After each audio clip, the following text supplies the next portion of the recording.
आपने अभी अभी सुनना शुरू किया है साहित्य तक। नमस्कार, मैं हूं सारिका पंकज। हर शनिवार और रविवार की शाम आपके लिए कहानियां लेकर आती हूं। रविवार के दिन साहित्य के स्थायी स्तंभों की लिखी कहानियों से एक कहानी चुनकर लाती हूं और वो आज जो कहानी है उसका नाम है पलाश के फूल, जिसे लिखा है अमरकांत ने।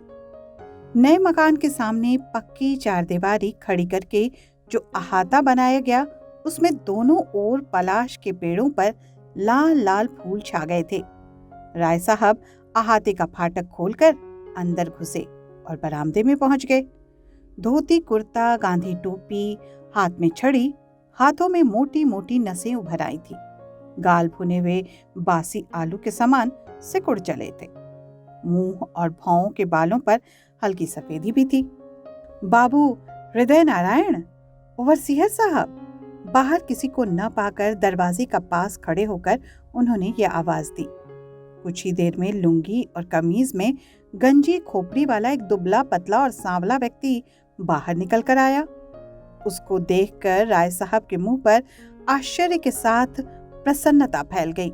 उन्होंने उसको देखकर रहस्यमय ढंग से पूछा, मुझको पहचाना?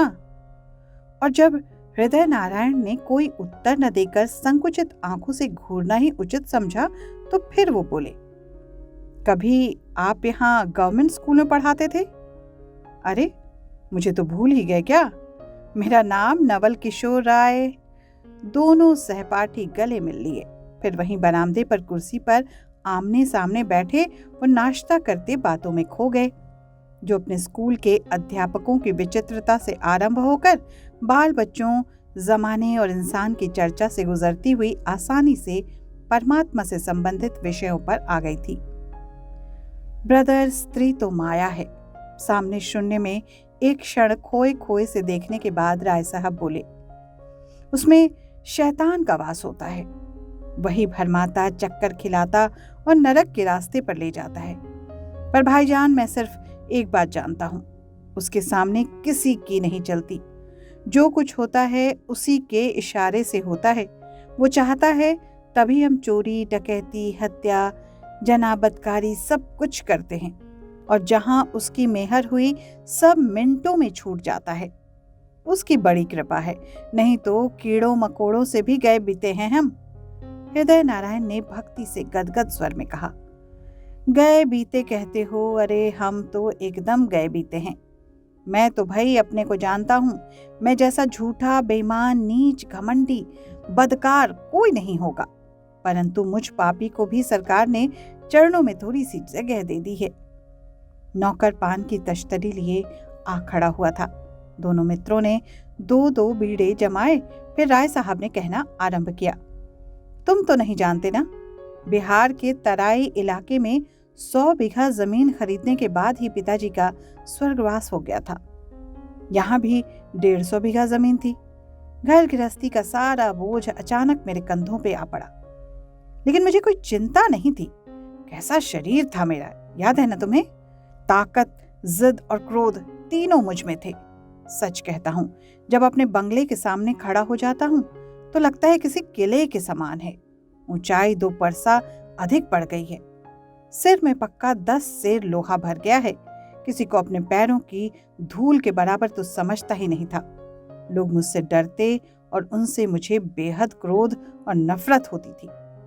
मारने, पीटने, तंग परेशान करने, जब इच्छा हो वसूली, तहसीली करने में तबीयत लगती थी। मामूली रोब नहीं था अपना। मेज कुर्सी लगी है, अफसरान आ रहे हैं, गप्पे लड़ रही हैं, दावतें उड़ रही हैं, नौकर चाकर दौड़ दौड़ कर हुक्म बजा रहे हैं। आवाज अचानक धीमी पड़ गई और वो शैतान वाली बात कही ना, बिरादर, कसम खाकर कहता हूं, पता नहीं क्या हो गया था। जहां किसी जवान स्त्री को देखा नहीं कि पागलपन सवार हुआ। खासकर इसका मजा बिहार वाले इलाके में खूब था। वहां के लोग बहुत गरीब और पिछड़े हुए थे। मैं साल में 8-9 महीने तो वहीं रहता और ऐश करता। बीच में वैसे कभी कुछ दिनों के लिए आकर बाल बच्चों और यहाँ की गृहस्थी खोज खबर ले जाता। एक तो मैं खुद खासा जवान था, इस पर पैसा और शक्ति न मालूम कितनी ही। लेकिन बाबू हृदय नारायण ठीक 42 वर्ष की उम्र में शैतान की चपेट में इस तरह आ गया कि क्या बताऊं। जानते हो कौन था? 15-16 वर्ष की एक लड़की। लड़की? हृदय नारायण चौंक पड़े, जैसे उनको ऐसी उम्मीद न हो। हाँ, लड़की। राय साहब हास्यपूर्ण मुंह बनाकर इस तरह बोले जैसे बहुत साधारण सी बात हो, वो भी एक मामूली किसान की। फसल की कटाई के समय मैं अपने बिहार के इलाके में पहुंचा था। वहां मेरा बंगला एक छोटे मैदान में है, जिसके दक्षिण में खास गांव है और उत्तर में ग्वालों का टोला। वो लड़की इसी टोले की थी। उधर ही मेरा बगीचा पड़ता है, वहीं उस लड़की को देखा। वो 2 और लड़कियों के साथ टिकोरे बिन रही थी। मुझे देखकर पहले तीनों भागी, फिर वही लड़की पेड़ के नीचे छोटी खंजोली को लेने वापस आई तो एक क्षण ठिठक कर शंकित आंखों से उसने मुझे देखा, जैसे पक्षी दाना चुगने के पहले बहेलिए को देखता है, और आखिर में खंजोली लेकर भाग गई। मैं तो दंग रह गया था। ये कैसी हैरत की बात थी कि इस गांव में ऐसी खूबसूरत लड़की बढ़कर तैयार होती थी और मैं जानता तक नहीं था। और जैसे वो अपने मन के भाव ठीक से व्यक्त न कर पा रहे हों, इस तरह होठों पर उंगली रखकर कुछ देर सोचते से रहे। क्या बताऊं। शाम को वकीलों के डेरों के सामने मुवक्किल लोग बाटी बनाने के लिए उपलों को जो अंगार तैयार करते हैं, उसको तो देखा है ना तुमने। उसी तरह वो दमक रही थी, कहीं खोट नहीं, भरी पूरी। कुदरत ने जैसे पीठ और कमर पर हाथ रखकर उसके शरीर को पहले तोड़ा, ऐंठा और ताना, फिर किसी जादू के बल से बड़ा और जवान कर दिया। बड़ी बड़ी रसीली आंखें, छोटा मुंह, बड़ा भोलापन था उसमें। सूरज डूब गया था। आंगनों से उठने वाले धुएं और सड़क की धूल से चारों ओर कुहासा सा छा गया। सामने से कभी कोई एक्का या रिक्शा गुजर जाता, कभी घर के आंगन से छोटे छोटे बच्चों का गिरोह पास आता। उनको कौतुक से देखता, चीख चिल्लाकर खेलता और चला जाता। और वो हर चीज से बेखबर बात करने में इस तरह मशगूल थे जैसे कई दिनों का भूखा सब सुध बुध खोकर खाने पे टूट पड़े हों। समझे भाई हृदय नारायण, उस लड़की की सूरत ध्यान पर क्या चढ़ी कि खाना पीना सब कुछ हराम हो गया। राय साहब का कथन जारी था। इतनी उम्र हो गई थी, लेकिन किसी स्त्री के लिए ऐसी बेकरारी कभी महसूस नहीं हुई थी। उसको पाने के लिए मैं क्या नहीं कर सकता था। उसका बाप भुलई मेरा ही आसामी था, सीधा साधा किसान, जिसे पेट भरने के लिए खेती के अलावा इधर उधर मजदूरी भी करनी पड़ती। मैंने अंजोरिया को, लड़की का यही नाम था, अकेले में पाकर 1-2 बार छेड़ा भी, पर वो नई घोड़ी की तरफ बिदक कर भाग जाती। मुझ में अब इंतजार और बर्दाश्त की शक्ति नहीं रह गई थी। हार कर एक दिन मैंने 4 आदमियों को लगाकर रात के अंधेरे में भुलई को खूब अच्छी तरह पिटवा दिया। भुलई को पिटवा दिया भला? क्यों नहीं जानते? अरे हमारे देहातों में ये आम रिवाज है, जब बाबू लोगों को किसी गरीब की बहू बेटी पसंद आ जाती तो वो उसको तंग परेशान करते, मारते पीटते, खेतों से बेदखल कर देते और सफलता न मिलने पर बुरी तरह पिटवा देते। फिर रात में उसके घर में घुसकर या किसी दूसरे तरीके से उल्लू सीधा करते। ये बहुत ही कारगर तरीका समझा जाता था। मैंने भी सही फन का इस्तेमाल किया। बुलई के हाथ पैर बेकाम हो गए थे, सिर फट गया था, शरीर में और भीतर घाव थे सो अलग। अब भी नहीं समझे? फिर मैं ही उसके आड़े वक्त में काम आया। उसकी दवा दारू के लिए मैंने ही पैसे उधार दिए, खाने के लिए गल्ला भिजवा दिया। बुलई की स्त्री हाल ही में मरी थी, एक लड़की और छोटे छोटे 2 बच्चों को छोड़कर। कोई नहीं था घर में। वो भारी मुसीबत में था और मुझे वो देवता समझने लगा। मैंने उसको राजी करवा लिया और वो इंजोरिया को मेरे यहाँ भेज दिया करे। वो घास या चारा काट दिया करेगी, खाने भर को तो निकल ही आएगा। फिर लड़की आने लगी होगी जैसे कोई उत्सुकता हो। इस पर हृदय नारायण ने प्रश्न किया। आती नहीं तो जाती कहाँ? राय साहब बोले। बस सुनते जाओ। हाँ, तो वो आकर काम करने लगी। मैं बेवकूफ नहीं था, जिंदगी भर यही किया था। जल्दबाजी से मामला बिगड़ जाता है। चिड़िया को मैंने परचने दिया। रोज मौका देखकर उससे बात करता, उसके बाप की तकलीफ के लिए सहानुभूति भी प्रकट करता। मुझसे दूसरों का कष्ट देखा नहीं जाता, इसकी चर्चा करता और उसके हाथ पर मजूरी से अधिक पैसे रख देता। वो बड़ी भोली थी, कुछ न बोलती और मेरी ओर टुकुर टुकुर देखती रहती। खैर, धीरे धीरे उसकी भटक खुलने लगी। एक दिन दोपहर में जब लू चल रही थी और चारों तरफ सुनसान था, मैंने उसे अपने कमरे में बंद कर दिया। उन्होंने मित्र के आश्चर्य विमुग्ध मुख को एक क्षण गौर से देखा और बात का प्रभाव पड़ रहा है इससे आश्वस्त और संतुष्ट होकर आगे कहा, तो ब्रदर, किवाड़ बंद करते ही उसका मुंह सूख गया। रोनी शक्ल बनाकर वो बाहर जाने की जिद करने लगी। जब मैंने आगे बढ़कर उसके हाथ पकड़ लिए तो सचमुच में रोने लगी। मेरे शरीर में अजीब झंझनाहट और सनसनाहट हो रही थी। मैं बेकाबू हो गया। मैंने उसको बहुत पुचकारा और समझाया, कस्में खाई कि मेरा प्रेम सच्चा है उसके लिए। अपनी जमीन, जायदाद, जान सब कुछ कुर्बान कर सकता हूँ उस पर मैं। आखिर मैं इतना उतावला हो गया कि नीचे झुककर उसके पैर पकड़ लिए। ये मेरे लिए अजीब बात थी, क्योंकि औरत से इस तरह विनती करने का मैं आदी नहीं था। परंतु पता नहीं क्या हो गया था, वो रोती और सुबकती रही। अंधेरा फैलने लगा था। सड़क की बिजली और बाईं ओर कुछ ही दूरी पर हलवाई की दुकान की गैस बत्ती जल चुकी थी। राय साहब कभी ऊंची आवाज में और कभी फुसफुसा कर बोलते। अक्सर कनखी से चौखट व हाथे की ओर देख भी लेते थे बीच बीच में। भैया, अब देखिए क्या होता है। वो रोज आने लगी। राय साहब कुछ देर तक अपने दाहिने हाथ को विचारपूर्ण दृष्टि से देखने के बाद बोले, शुरू वो बहुत उदास और दुखी रहती, पर मुझे होश आवास नहीं था। लगता है इसको जितना प्यार करने लगा हूं उतना कभी किसी को नहीं करता था। देर तक उसके बालों पर हाथ फेरता, अपने प्रेम की सच्चाई की दुहाई देता। कभी कभी पागलों की तरह उसके पैरों को चूमने भी लगता। उसको हमेशा देखता रहूं, यही इच्छा बनी रहती थी। वो खुश रहे ऐसी हमेशा कोशिश भी करता। अपने हाथ से रोज मिठाई खिलाना, अच्छी अच्छी साड़ियां, साबुन, कंघी, इत्र, फुलेल, रुपए, पैसे सब देता था। धीरे धीरे उसकी तबीयत बदलने लगी। कुछ ही दिनों बाद चहकने लगी और मेरे देखते ही देखते वो भोली भाली लड़की इतराना, नखरे करना और रूठने मचलना भी सीख गई। मुझे देखते ही उसकी आंखें चमक उठती, दौड़कर मुझसे लिपट जाती, उसे मजाक करना भी आ गया था। मेरी पकड़ से छिटक छिटक जाती और खूब हंसती, पर उसका भोलापन कहीं नहीं गया। उसे मैं जब और जहां बुलाता वो बिना हिचक आ जाती। उसकी खुशी का तो अंत ही नहीं था और कहती कि मेरे यहाँ छोड़कर उसकी कहीं तबीयत नहीं लगती।